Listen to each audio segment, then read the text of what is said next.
পৰৱৰ্তী পৰ্যায়ত স্বাস্থ্য বিভাগ আমাৰ এডিআৰই গ্ৰেড 3 গ্ৰেড 4 আৰু লগতে আন কেইবাটাও বিভাগৰ বহুখিনি নিযুক্তি পত্ৰ আছে আমি এনেকে সপ্তাহে 10 দিনৰ মূৰত এখনকৈ মিটিং কৰি আমি দি যাম আৰু আমাৰ যিখিনি পৰীক্ষা শেষ হৈছে প্ৰাৰ্থীসকল উত্তীৰ্ণ হৈছে তেওঁলোকে সকলোৱে ডিসেম্বৰ মাহৰ ভিতৰত নৱেম্বৰ ডিসেম্বৰৰ ভিতৰত নিযুক্তি প্ৰক্ৰিয়া লাভ কৰিব আমাৰ নতুন প্ৰজন্মক এটাই কথা কব খুজো যে আমি সৰকাৰি নিযুক্তিৰ ৰাস্তা আৰু মুকলি কৰিম আজি যদি 1 লাখ চাকৰি দিছো অহাবাৰ আমি 2 লাখ চাকৰি দিম আমি অসমৰ যুৱক যুৱতীৰ মাজত এক আশাৰ প্ৰতীক হৈ থাকিব খুজো যাতে আমাৰ যুৱক যুৱতীয়ে শিক্ষা আৰু আন ধৰণে সমাজখনক আগুৱাই লৈ যাবলৈ প্ৰচেষ্টা কৰে আজিৰ এই আনন্দৰ দিনটোত মই প্ৰতিগৰাকী আমাৰ যুৱক যুৱতীক ধন্যবাদ দিছো আপোনালোকে আপোনালোকৰ পিতৃ মাতৃ সমাজখনক গৌৰৱান্বিত কৰিছে আজি আমি মহাবিদ্যালয়ত অধ্যাপকৰ নিযুক্তি দিম আজি আমি 263 গৰাকী সহকাৰী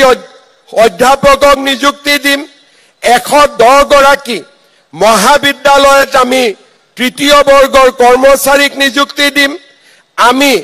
1275 গৰাকী স্নাতকোত্তৰ শিক্ষকক নিযুক্তি দিম 6522 গৰাকী প্ৰাৰ্থীক আমি স্নাতক শিক্ষকৰ নিযুক্তি দিম আৰু আমি 28 গৰাকী জিলা শিক্ষা আৰু প্ৰশিক্ষণ প্ৰতিষ্ঠানত প্ৰবক্তাৰ পথত আমি নিযুক্তি দিম আৰু 8 গৰাকীক আমি ৰাজ্যিক শিক্ষা গৱেষণা আৰু প্ৰশিক্ষণ পৰিষদত সহকাৰী সঞ্চালক পদত নিযুক্তি দিম অলপ সময়ৰ পিছতে আপোনালোকে নিযুক্তি পত্ৰ দিয়াৰ লগে লগে আমি নিযুক্তি দিয়া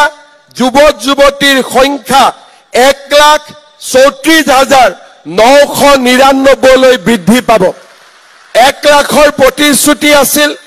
35,000 আগবাঢ়িলো অহা কেইটামান দিনত ডিসেম্বৰ মাহ নৱেম্বৰ মাহত এনেকৈ আমি নিযুক্তি দি থাকিম আৰু আমি অসমৰ যুৱক যুৱতীৰ মাজত আশাৰ বন্তি গছি সদায় উজ্বলাই ৰাখিবলৈ প্ৰচেষ্টা কৰিম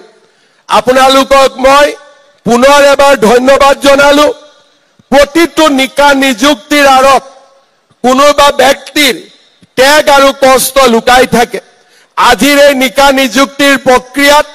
শিক্ষামন্ত্ৰী ৰনোজ পেগু আৰু তেওঁৰ সতীৰ্থসকলক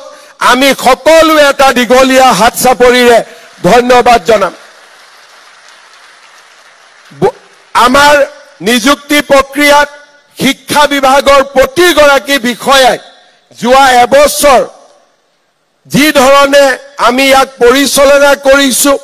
এটাও যাতে অভিযোগ নাথাকে প্ৰাথমিকত যাতে পিজি জিটি টিচাৰ সকল এলপিএমইৰ পোষ্ট নলয় গ্ৰেজুৱেট টিচাৰে পোষ্ট গ্ৰেজুৱেটৰ পোষ্ট নলয় কতো যাতে ওভাৰলেপিং নহয় প্ৰত্যেকটো পদক্ষেপত আমি লাহে লাহে খোজ কাঢ়িছিলো যাতে আমি ম্যাক্সিমাম যুৱক যুৱতীক নিযুক্তি দিব পাৰো এটা কথাৰে মই সামৰণি মাৰিম এই নিযুক্তিৰ প্ৰক্ৰিয়াত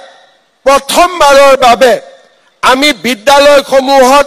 গণিতৰ শিক্ষক নিযুক্তি দিছো আমাৰ অসমত সায়েন্স টিচাৰৰ নিযুক্তি আছিল কিন্তু ম্যাথমেটিক্স টিচাৰৰ নিযুক্তি আমি অসমত আগত কেতিয়াও কৰা নাছিলো এয়া আমাৰ প্ৰথম প্ৰয়োগ কাৰণ আমি দেখা পাইছিলো যে আমাৰ ল'ৰা ছোৱালীয়ে গণিত ভয় কৰে ম্যাথমেটিক্স ভয় কৰে গণিত আৰু ম্যাথমেটিক্স কৰিব নোৱাৰিলে সায়েন্সত আমি কেতিয়াও আগবাঢ়িব নোৱাৰো আজি আমি অসমত 15খন মেডিকেল কলেজ বনাইছো আৰু 10খন হ'বলৈ গৈ আছে 20খনতকৈ ওপৰত ইঞ্জিনিয়াৰিং কলেজ আৰু হ'ব গৈ আছে আইআইটি এইমছ এই গোটেই ইকোসিস্টেম আমি যে নিৰ্মাণ কৰিছো ইণ্ডিয়ান ইনষ্টিটিউট অফ মেনেজমেন্ট এই গোটেই ইকোসিস্টেমটোত গণিতৰ ছাত্ৰ ছাত্ৰীৰ খুবেই বেছি প্ৰয়োজনীয়তা আছে অহা বছৰো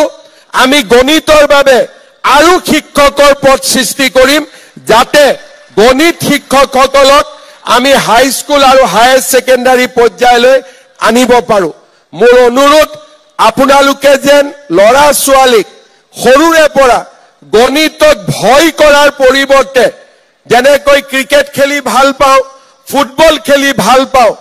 অংক কৰিও আমি আমাৰ লৰা ছোৱালীয়ে যাতে ভাল পাব পাৰে তেনেকুৱা এটা পৰিৱেশ আপোনালোকে সৃষ্টি কৰক মই আপোনালোকক অভিনন্দন জনাইছো যদি গণিতৰ শিক্ষকৰ পদ সৃষ্টি নকৰিলোহেঁতেন বহুতে হয়তো আজি এই মিটিংখনত আহিব নোৱাৰিলেহেঁতেন প্ৰথমবাৰৰ বাবে আমাৰ এই প্ৰয়োগ আপোনালোকে তাক সফল কৰক যাতে আপোনালোকৰ সফলতাই আৰু পিছৰ প্ৰজন্মকো চৰকাৰী চাকৰি শিক্ষক আৰু গণিত বিষয়টোক আগুৱাই লৈ যাবলৈ প্ৰেৰণা যোগায় দুটা কথাৰে সামৰণি মাৰিম প্ৰতিজন ব্যক্তিৰ সফলতাৰ আঁৰত পিতৃ মাতৃৰ অজস্ৰ ত্যাগ লুকাই থাকে মই কেতিয়াবা ছাত্ৰ ছাত্ৰীক পাওঁ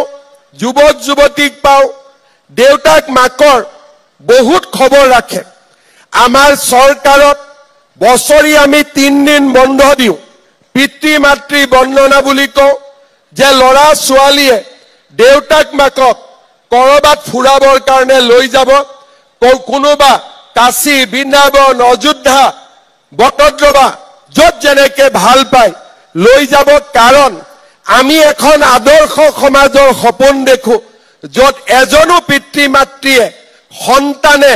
মুখ নাচালে বুলি আক্ষেপ কৰিবলগীয়া নহয় কোনেও আমাৰ পৰা একো নিবিচাৰে কিন্তু মোৰ সম্পূৰ্ণ জীৱন মোৰ পিতৃ মাতৃৰ আশীৰ্বাদৰ কাৰণে আৰু সেই পিতৃ মাতৃক আমি সেৱা কৰা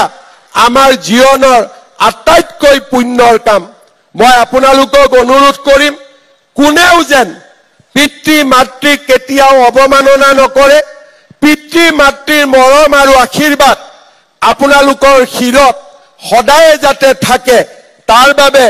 আপোনালোকে পিতৃ মাতৃক যি ধৰণে যেনেকৈ পাৰে বহুতক টকা পইচা নালাগে মৰমৰ মাত এষাৰ লাগে কাৰোবাক সহায় লাগে আমি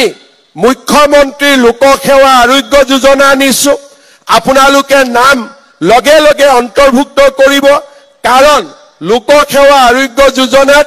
আমি নিজৰ লগতে পিতৃ মাতৃৰো মেডিকেল ট্ৰিটমেন্টৰ খৰচ আমি